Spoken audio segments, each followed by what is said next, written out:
sampai di ayat 13 surat Al-Kahfi, nahnu naqussu 'alaika naba'ahum bil haqq. Kami menceritakan kepada Muhammad kisah tentang Al-Kahfi, sungguhnya dengan kebenaran, dan sungguhnya innahum fityatun amanu bi rabbihim wazidnahum huda. Mereka adalah pemuda-pemuda yang beriman kepada Allah, dan maka kami tambahkan keimanan itu di hati mereka.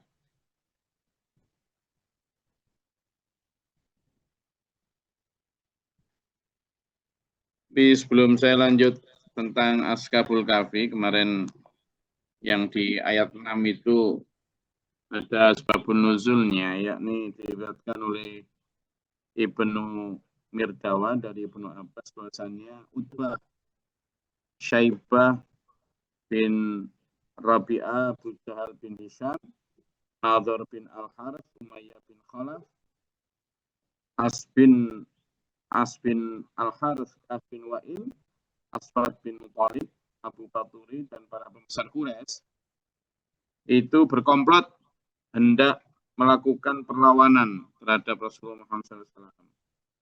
Lalu beliau merasa khawatir dan berat hati melihat persekutuan itu, dan tapi kemudian Allah menurunkan ayat ini agar tidak murung, tidak bersedih hati. Yang itu fala'alaka bakhi'un nafsaka 'ala atharihim illam yu'minu bihadzal hadits ya safa itu. Jadi enggak usahlah Muhammad kamu sedih-sedih itu ya. Itu kemarin belum sempat saya ceritakan. Kembali ke ayat 13 ini. Jadi makna dan fungsi dari Al-Qur'an seperti yang kemarin tadi fungsi Al-Qur'an yang saya ceritakan itu satu di antaranya adalah penjelas ya.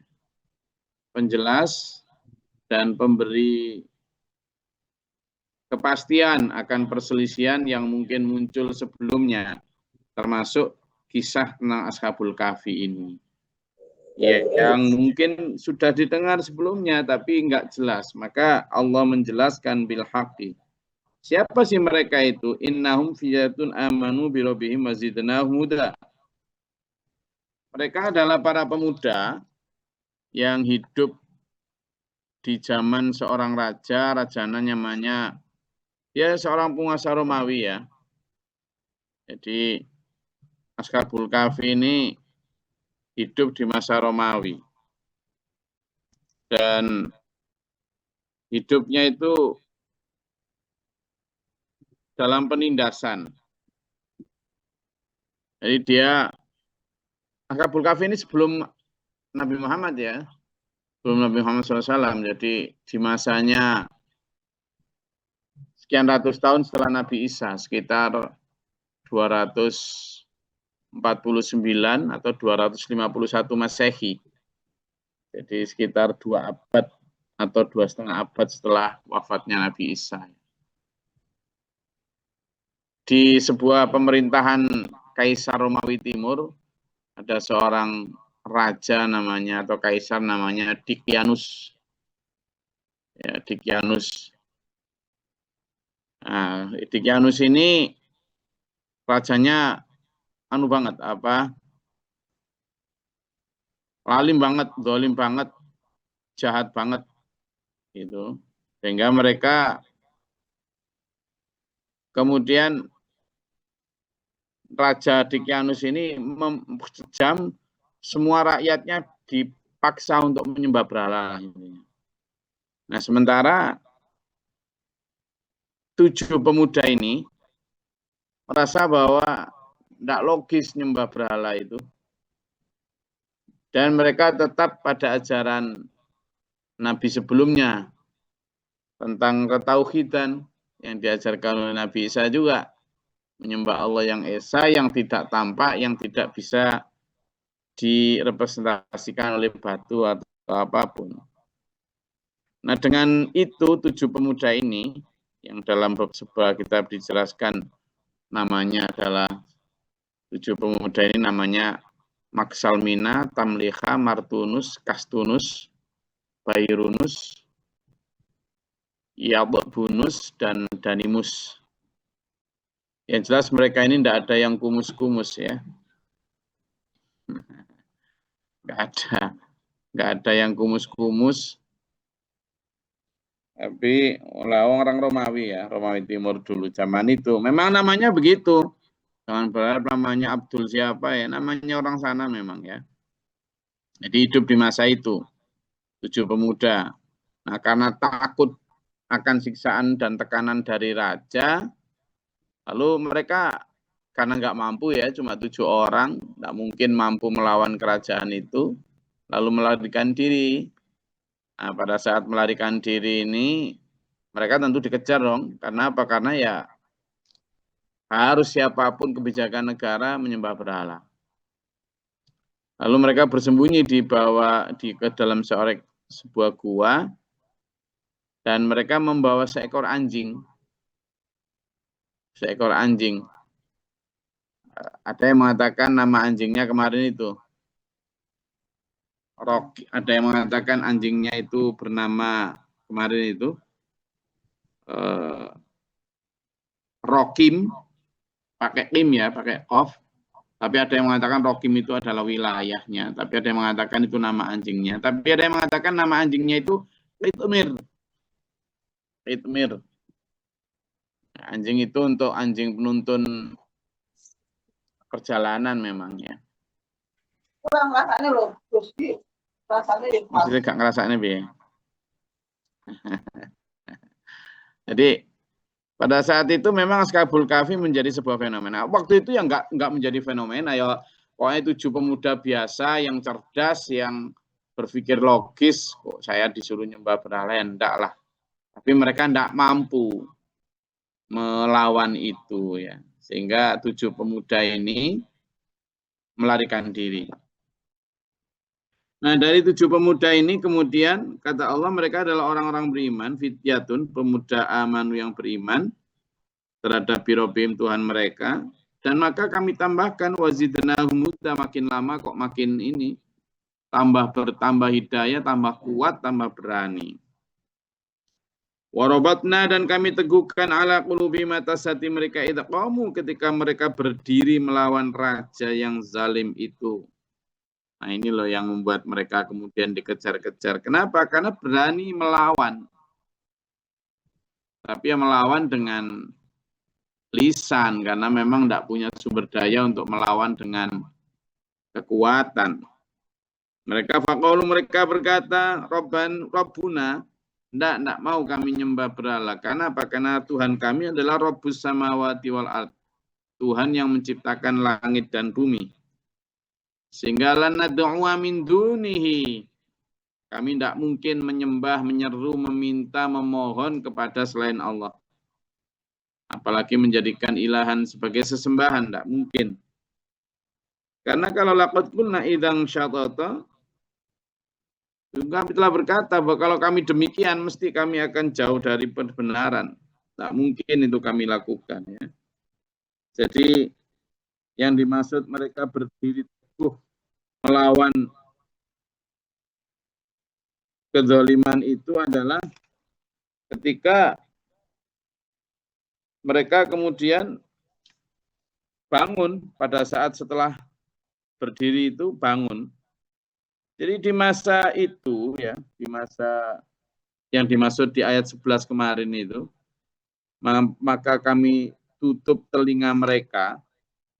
Kami tutup telinga mereka itu yang dimaksud adalah ditidurkan ya. Yang dimaksud adalah ditidurkan. Ditidurkan yang kemarin itu di ayat sebelumnya bahwa kami tutup telinga mereka. Maksudnya itu mereka ditidurkan. Jadi akhirnya kan nggak dengar segala macam. Yang ayat 11 kemarin itu loh. Warfardorobna ala adhanihim fil kahfi sinina adatan. Kami tutup telinga mereka di dalam gua itu dalam beberapa tahun. Kemudian setelah itu, setelah dibangunkan, tsumma ba'athnahum lina'lama ayyul hizbaini as-salima lam fithu amada. Maksudnya apa? Hizbaini itu dua golongan. Jadi di antara mereka juga berselisih. Kita ini sudah tidur berapa lama itu? Ada dua pihak yang berbeda pendapat itu. Nah, ternyata berapa lama mereka fadrobna ala adanihim itu? Mereka ditidurkan itu selama 309 tahun. Nanti akan diterangkan di ayat selanjutnya. Jadi atas izin mereka Allah, mereka itu tertidur selama 309 tahun. Allah yang menjaga mereka ya dengan cara macam-macam lah. Apakah tubuh mereka bisa? Ya Allah yang Maha tahu ya. Kecanggihan Allah yang menciptakan tubuh, ya kecanggihan Allah juga yang bisa menjaga mereka untuk tetap utuh seolah tertidur ya. Ya, bayangkan 309 tahun itu ketika mereka tidur, mereka itu masih di zamannya Raja Diocletianus di tahun 251 Masehi. Lalu mereka bangun 309 tahun kemudian. Berarti di tahun 600 sudah. 650. Ya kan? Di tahun 550 ya, 560. Jadi di tahun 560 mereka bangun. Itu sudah hampir masanya Nabi Muhammad itu. Sudah hampir masanya Nabi Muhammad SAW. Kan Nabi Muhammad lahir tahun 600 sekian Masehi ya. Jadi kalau 251 tahun Masehi, kemudian dia dibangunkan 309 tahun kemudian, berarti ya 560 tahun, ini tahun 560 bangunnya.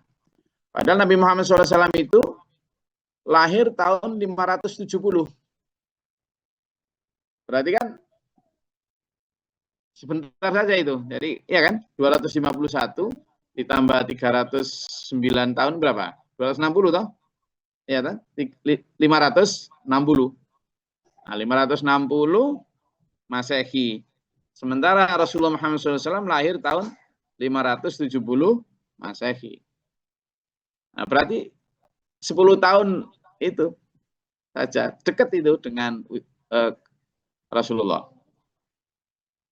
Mereka tidur di masa kerajaannya Diocletianus, kemudian dia dibangunkan tetap di masa kekaisaran Romawi, di pemerintahan itu Raja atau Kaisar Theodosius II. Nah, jenenge memang Sius gitu ya. Pada masa Theodosius II. Peristiwa itu diyakini karena Romawi Timur ya, Romawi Timur itu kan bukan di daerah Roma Italia sana. Romawi Timur itu dulu ya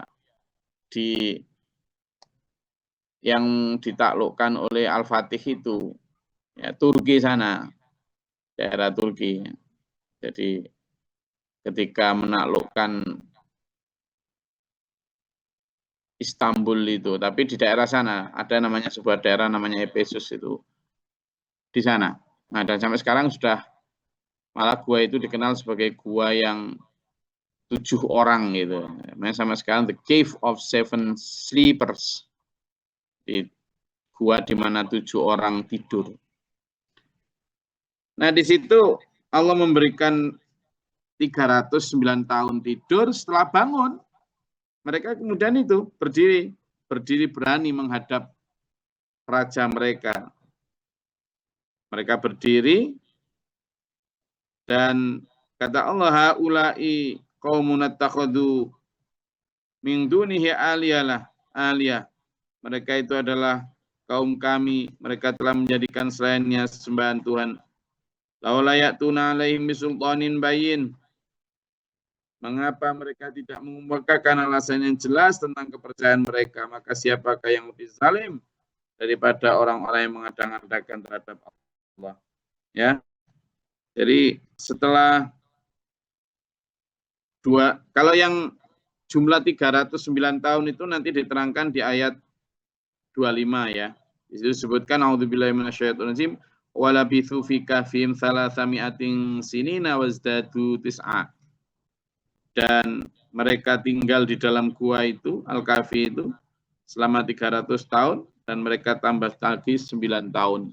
Jadi 309 tahun. Itu sekilas tentang Ashabul Kahfi. Nah, bagaimana kemungkinan Ashabul Kahfi dari sisi sains? Bagaimana? Kalau menurut teori relativitasnya Albert Einstein, bahwa waktu itu bersifat relatif ya, dan bisa ditekuk. Artinya relativitas waktu itu berbeda. Bagaimana tergantung kecepatan, gravitasi, dan sebagainya. Saya mungkin bisa lihat film Interstellar ya, itu bicara tentang relativitas waktu yang sangat memungkinkan untuk terjadinya itu. Jadi orang yang merasa tidur hanya 1-2 jam atau sehari, tapi ternyata mereka sebenarnya sudah ratusan tahun. Bagaimana? Ya, tubuh itu kan selalu menua dan kemudian mati, itu kan karena kerusakan sel-sel yang secara acak memang terjadi kerusakan. Nah, bagaimana kalau ternyata nggak rusak? Dulu Uni Soviet itu pernah mencoba, ada satu riset ya, karena mereka merasa misalnya kayak mau ke planet Mars saja harus 4 tahun misalnya. Lah gimana caranya? Apalagi kalau ke planet yang lebih jauh ya, maka butuh puluhan tahun. Gimana kalau yang lebih jauh lagi? Nggak mungkin lah. Dengan makanan yang gimana caranya. Maka mereka mencoba apa yang disebut hibernasi. Manusia itu ditidurkan. Mungkin ya belajar dari hibernasinya Bu Ashabul Kahfi. Mereka merasa bahwa kalau seseorang tidur itu akan terjadi pelambatan kerusakan sel itu kan. Malah justru di dalam tidur itu sel-sel itu secara alamiah akan memperbaiki diri. Nah, bagaimana kalau manusia itu ditidurkan selama beberapa tahun? Mereka nyoba itu dengan menidurkan anjing dulu. Jadi ditidurkan, lalu asupan oksigennya, asupan segala macamnya dicukupi. Bisa enggak memang terjadi pelambatan sel, kerusakan sel itu dan perbaikannya. Artinya mereka mencoba untuk membuat manusia itu lebih abadi dengan tidur. Allah alam bagaimana dulu akhir dari riset itu, tapi intinya secara teori itu mungkin.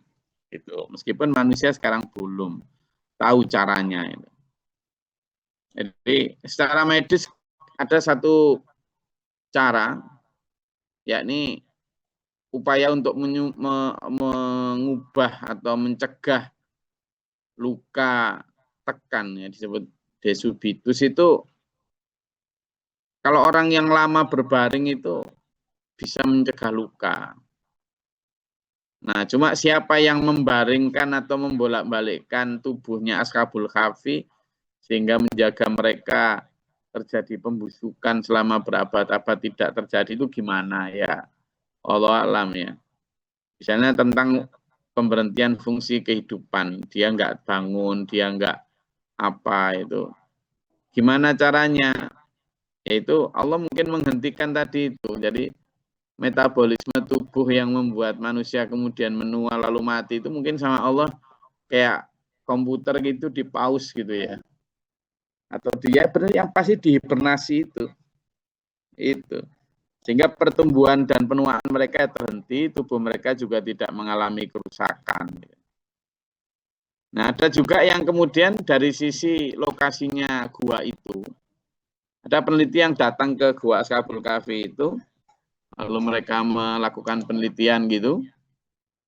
Nah, ada celah yang memungkinkan sinar matahari masuk, terutama saat terbit dan terbenam itu, namun tidak mengenai tubuhnya Ashabul Kahfi. Sehingga manusia itu pada saat tidak terpapar langsung sinar matahari itu mungkin yang juga membuat mereka tidak gampang busuk gitu ya.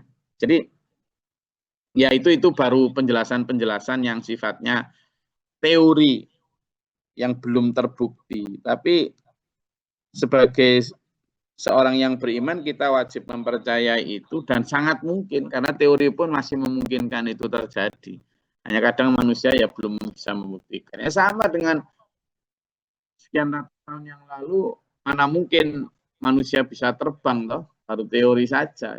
Tapi ternyata sekarang ini benar-benar manusia bisa terbang, baik dengan wingsuit, baik dengan mesin yang mesin pack di belakang itu, maupun ya dengan pesawat.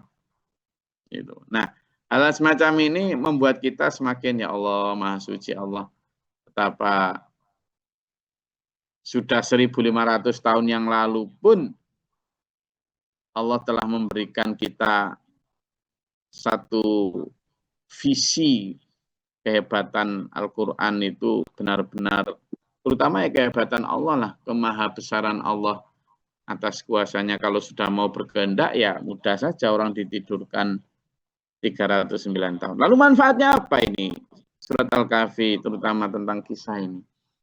Nanti kita akan bahas lebih lanjut ya.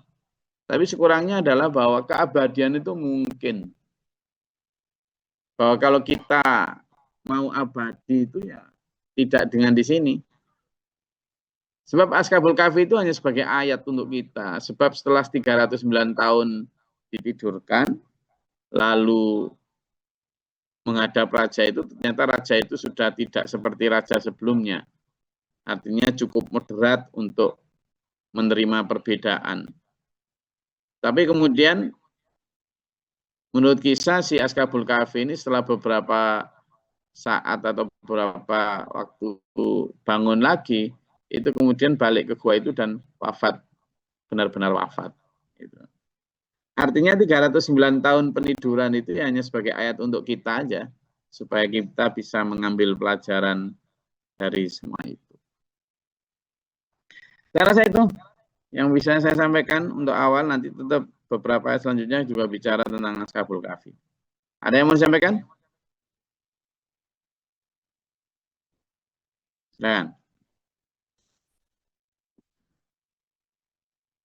Atau ditanyakan.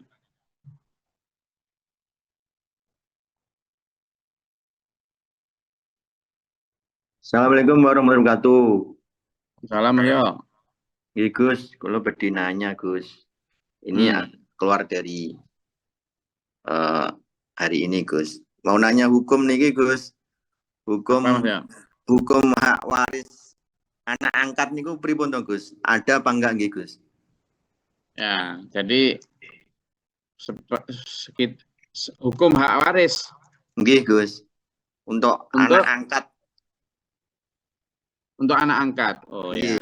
Anak PPA. Jadi gini dulu Mas ya. Pertama kita bicara dulu tentang status atau kedudukan anak angkat di dalam Islam ya. Jadi kedudukan anak angkat di dalam Islam itu sebenarnya tidak diakui. Status atau kedudukan anak angkat di dalam Islam itu tidak ada. Jadi dulu memang di masa sebelum Islam, anak angkat itu diakui sebagai anak kandung. Jadi anak angkat itu diakui sebagai anak kandung dan memiliki hak yang sama dalam hal apapun, baik dalam hal hubungan mahram, non-mahram dan non-mahram, maupun dalam hal waris, dalam hal apa. Ya. Nah, tapi Islam enggak. Islam itu mengatur berbeda. Berbeda dengan anak kandung. Jadi secara umum anak angkat tidak memiliki hubungan darah apapun dengan orang tuanya, itu tidak bisa menerima hak waris atau apapun, tidak ada. Mereka hanya berhak atas pemeliharaan, pendidikan, gitu aja. Jadi Islam memang berbeda ya, berbeda dengan hukum Barat. Kalau hukum Barat kan jelas itu. Kalau anak angkat memang berlaku untuk dapat menerima waris tapi melalui wasiat gitu kan, yang di hukum Barat. Jika tidak ada wasiat maka waris itu kepada anaknya. Nah, tetapi wasiat ini juga bentuknya itu dalam bentuk tak boleh lebih dari 1/3 kalau dalam hal waris itu. Kecuali kalau hibah itu kan diberikan pada saat orang tuanya masih hidup ya, diberikan kepada anak angkatnya. Tapi itu kalau misalnya dia punya anak kandung lalu memberikan kepada anak angkat ya kurang adil juga. Tapi ada terjadi seperti itu.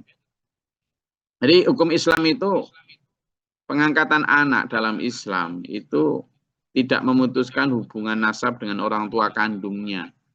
Jadi siapa dia orang tua kandungnya, ya dia tetap dinasabkan, dinisbahkan kepada orang tua kandungnya, bin atau bintinya itu. Ini anak angkat tidak mewarisi dari orang tua angkatnya, tetapi anak angkat tetap menjadi ahli waris bagi orang tua kandungnya. Nah,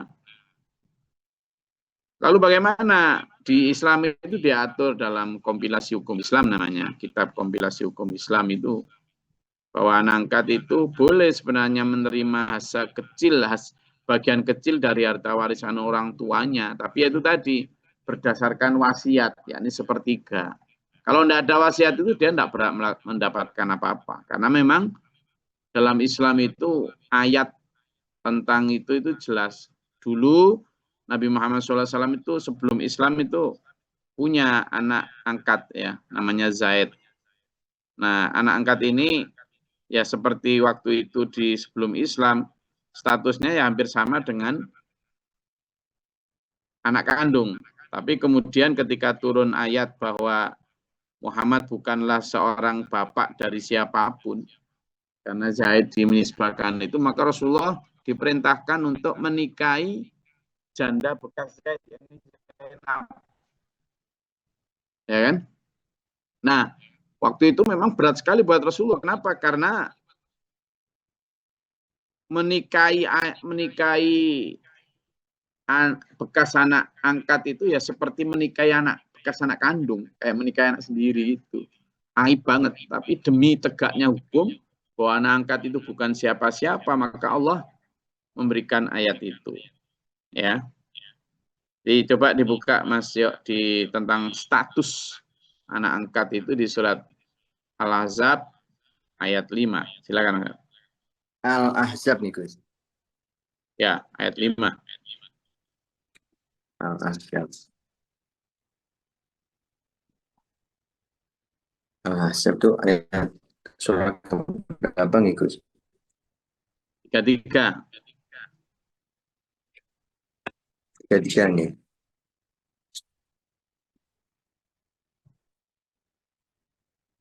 Mohon mangke. Bismillahirrahmanirrahim. Panggilan mereka anak angkatmu itu dengan memakai nama bapak-bapak mereka. Itulah yang adil di sisi Allah.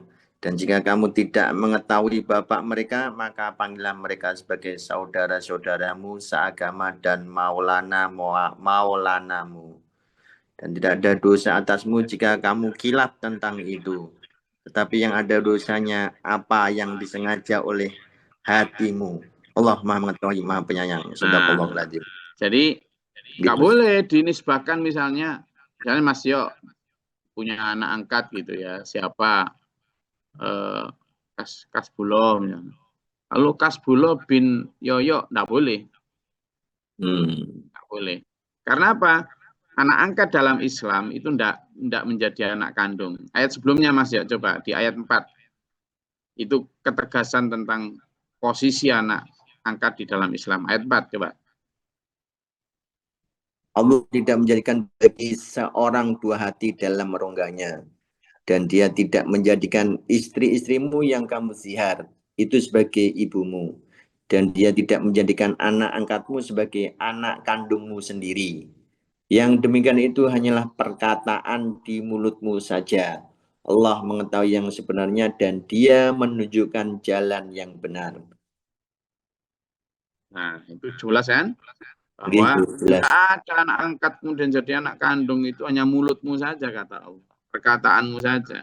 Dalam Islam tidak begitu. Makanya kan ayat itu kemudian menjelaskan bahwa Rasulullah SAW pernah punya bekas budak namanya Zaid bin Harithah, itu sebelum diangkat jadi nabi, Rasulullah mengangkatnya sebagai anak. Sampai-sampai Zaid itu tidak dipanggil Zaid bin Harithah lagi, tapi dipanggil dengan Zaid bin Muhammad, yakni Zaid putranya Muhammad sallallahu alaihi wasallam. Maka Allah Ta'ala ingin memutuskan pengangkatan anak ini, kemudian dinisbatkan kepada anak orang tua kandungnya. Kalau dulu kan dinisbatkan selain orang kandungnya. Maka kemudian turun itu ayat yang ayat 40 Mas ya, Al-Ahzab juga. Itu untuk memastikan dengan turunnya ayat itu. Coba Al-Ahzab ayat 40 juga.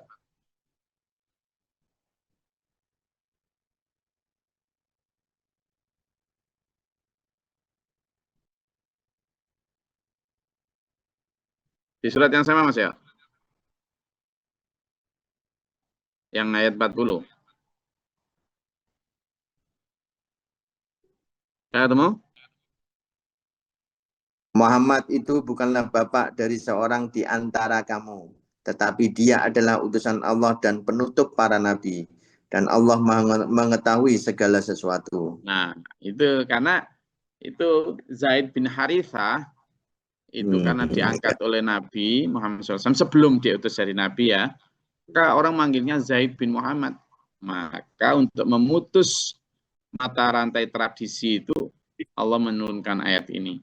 Termasuk menegaskan dengan cara Rasulullah diperintahkan untuk menikahi janda bekasnya Zaid bin Harithah, yang bernama Zainab itu.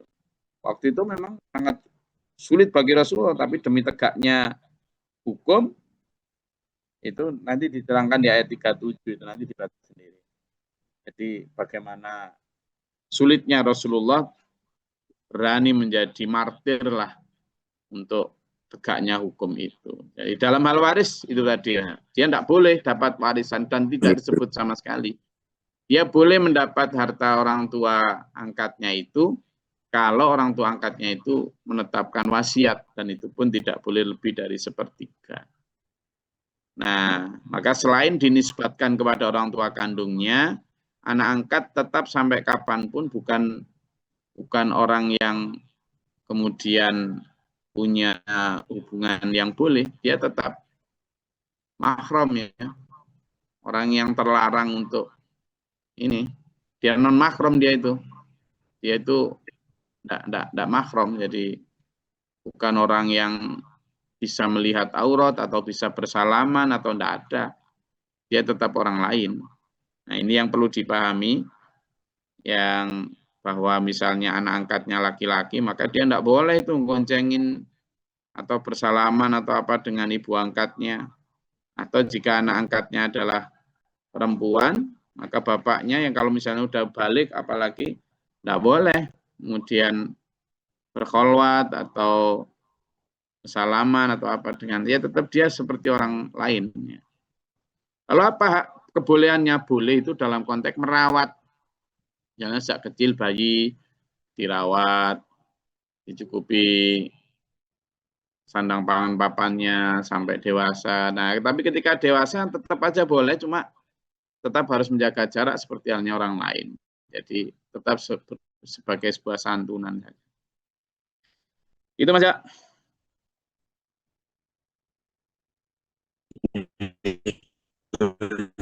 Oke. Saya rasa itu ya kajian kita pada pagi hari ini. Alhamdulillah.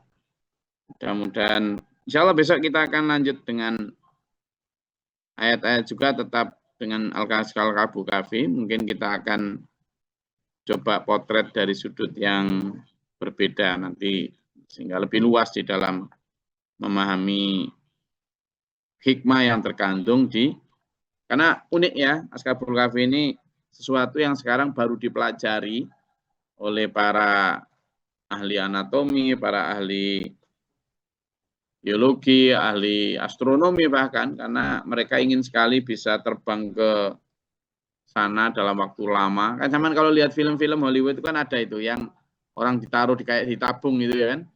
Taruh di tabung terus pesawatnya pergi sekian tahun, nanti pas nyampe sana baru dibuka gitu kan. Itu kan sebenarnya ingin meniru Ashabul Kahfi itu. Jadi mereka dilakukan proses hibernasi itu. Itu. Nah, itu yang nanti menarik untuk kita bahas bersama. Oke. Mudah-mudahan Allah merahmati kita. Maaf Gus, izin tanya Gus. Ya, Nopo terkait anak angkat misalkan diasuh mulai dari sejak lahir dan tetap aja seorang nggak boleh. Oh, Tetap nggak boleh. Mau diasuh sejak lahir, mau diasuh sejak di kandungan, tetap nggak ada hubungan. Kecuali kalau waktu bayi itu disusukan, maka itu ada namanya anak sesusuan, anak sepersusuan, atau anak namanya murodho'ah. Nah, tapi kalau nggak ada hubungan, Mas Harto. Yes, siap. Izin tangan lagi malih Gus, meskipun disusuin tapi tetap buatan anak kandung Gus nggih. Nggak, dia beda nanti. Yeah. Jadi dia tetap jadi mahram, tapi urusan waris beda. Dia berbeda dari anak kandung. Ada nanti aturannya sendiri. Oke, siap. Matur suwun, Gus. Mas Harto, anak sepersusuan siapa? Mboten niki wonten saudara, Gus. Saudara? Yes. Saudara. Punya anak angkat? Nggih, dari saudara, karena dari ibunya itu tidak mau mengakui dia sebagai anaknya, Gus, dan bahkan gitu. tidak mau tapi dia tidak disusui. Lah niki disusui formula, nggih. Oh, formula ya tetap tidak ada. Dia hanya anak angkat biasa yang kata Allah tadi dalam surat Al-Ahzab ayat 4 tadi. Hanya boleh merawat, menyantuni monggo sebagai sebuah kebaikan, tapi tidak kemudian menjadikan mereka anak kandung, tidak bisa. Ya, namanya anak pupon toh di Jawa itu. Kadang ponaan atau apa gitu. Tapi ingat itu tetap nggak muhrim ya. Kecuali kalau ponaan dia muhrim cuma ya mahram, maafnya mahram ya toh. Tapi terhadap yang iparnya kan nggak mahram. Itulah misalnya sampean Mas Harto ngambil ponaan sampean perempuan untuk sampean rawat gitu ya. Zaman mahram sama dia karena apa? Ponaan. Tapi kan beda kalau misalnya sampean ngambil ponaan yang laki-laki. Zaman rawat, maka butuh zaman nggak mahram loh zaman sama ponaan sampean itu. Jelas ya? Oke, siap. Nah, itu betul Gus. Orang lain. Oke.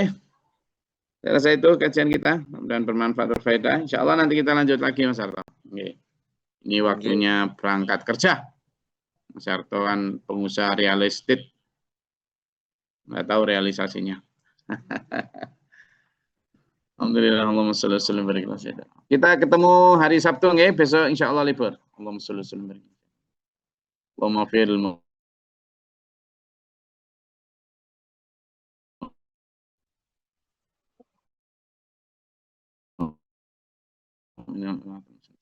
Allahumma atina fi man hadayta wa afina fi man afayta. Tabarak rabbana wa ta'ala alhamdulillah ma qad astaghfiru wa atubu ilaika. Allahumma tawafana al-bala wal wabaa wa al-hastina min al-jinni wa rabbana natina. Rabbana man faktubna ma syahidin, Rabbana la tuzigh qulubana ba'da idh hadaytana wa hab lana.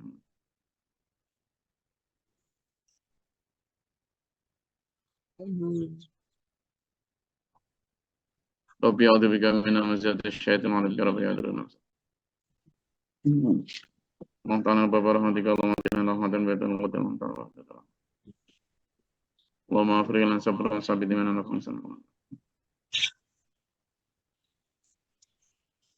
A'udzu billahi min zidil bala wal badar ki syaqwa sallallahu alaihi wasallam.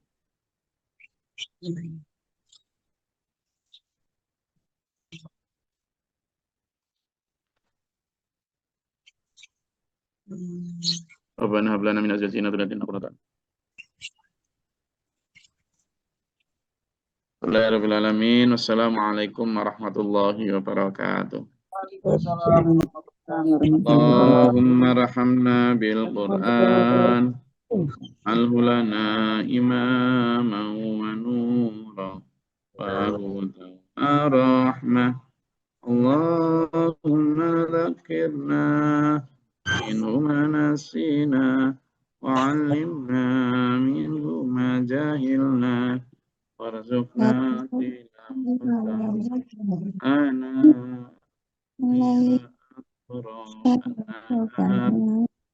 اجعله لنا حجة يا رب العالمين.